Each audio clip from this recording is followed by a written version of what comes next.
কালকে আমাদের বাড়ি মাংস রান্না হয়েছিল, আর তার থেকে কিছু মাংস আমি ফ্রিজারে রেখে দিয়েছিলাম পকোড়া বানানোর জন্য।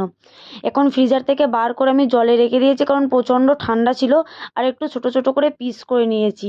আর এর মধ্যে আমি এখন দিয়ে দেবো হলুদ গুঁড়ো, লবণ, লঙ্কার গুঁড়ো, ধনের গুঁড়ো, জিরে গুঁড়ো। এবার এটাকে সুন্দর করে মাখিয়ে নেব হাত দিয়ে। দেখো আমার মাখানো হয়ে গেছে। আর কড়াটা ভালোভাবে গরম হয়ে গেলে কড়াতে আমি দিয়ে দেবো রিফাইন্ড অয়েল। আর তোমাদের কার কার সন্ধেবেলা এরকম পকোড়া খেতে ভালো লাগে কমেন্টে কিন্তু অবশ্যই জানাবে। দেখো তোমাদের সাথে কথা বলতে বলতে পকোড়া কিন্তু আমার প্রায় হয়ে এসছে, লাল লাল হয়ে গেছে।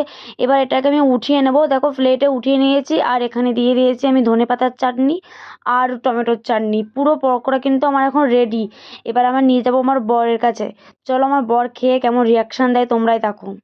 আমি কিন্তু বেশি মশলা দিইনি, মাংসটা ম্যারিনেট করার সময়, রান্না করার সময় যেসব মশলা আমাদের প্রয়োজন হয় তার থেকেই দিয়েছিলাম। একটু লেবু, একটু